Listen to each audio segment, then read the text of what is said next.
Hello, my name is Karen Dempsey. I'm the founder and director of an organisation called Entheos, which is an inclusive organisation founded to serve people who find themselves outside of traditional religions and faith paths for whatever reason.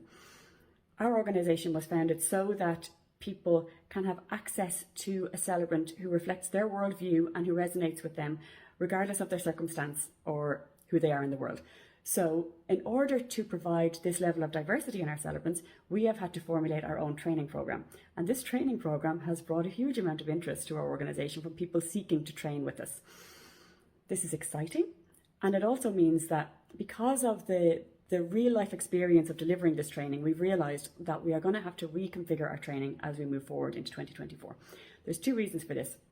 One being that the applications that we find coming towards us have various different degrees of what people are seeking. One of which is geographical accessibility. So in order to be more geographically accessible, moving online means more people can participate in our training. The other aspect is that we find, with all the love in the world, a lot of people seeking our training really are seeking a direct route to the Register of Solemnisers, and this is not a service that we provide, nor will we ever provide a direct route to the Register of Solemnisers for anybody.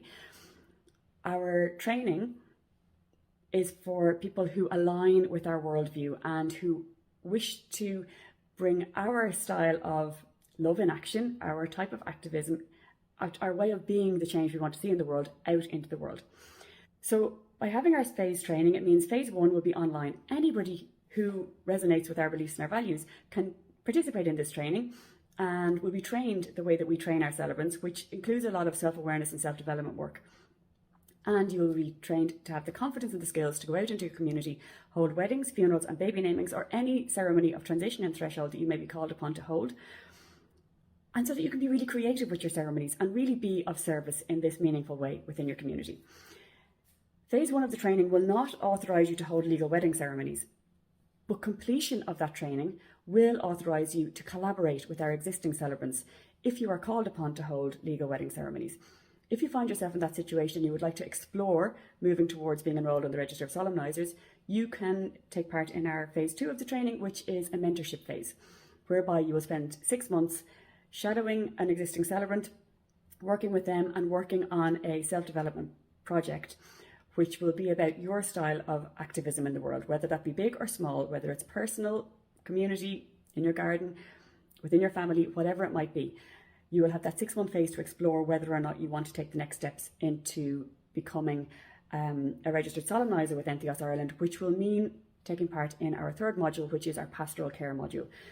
And this module is for people who do wish to work as a celebrant in the world in a more in-depth way, working with high emotions, working with tragic losses, holding ceremonies, legal wedding ceremonies for couples at an end-of-life situation in a hospice or a hospital, working with families who have children going through treatments and illnesses, holding funerals for babies and young children, funerals for people who die in very tragic circumstances, funerals for people who die by suicide, murders.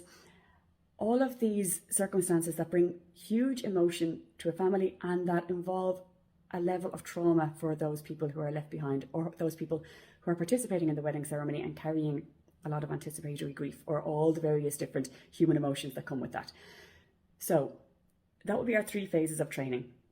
Phase 1, online, all of the baseline skills that you'll need to go out into the world as a community celebrant. Phase 2, mentorship, shadowing, working on your personal development project as you approach the pastoral care training. And phase 3 will be the pastoral care training if you wish to deepen the work that you do in the world and if you wish to be a registered solemniser in Ireland. We are holding our hands up and saying that the reason for this is to create a space between our celebrant training programme and our enrolment on the Register of Solemnisers. It's a really important piece for us. It's a great privilege for us to be able to hold ceremonies legally in Ireland, and it is really important to us that we are represented by people who are joining us because they want to be a part of our organisation and not because they want to be able to hold legal wedding ceremonies in their own way as an independent person out in the world, which is, of course, you're welcome to do that. But our organisation, community support is really important to us, and that's what we're seeking to protect and develop and grow. So if you would like to hear more about our training, thank you so much for listening so far, and we look forward to hearing from you. Lots of love.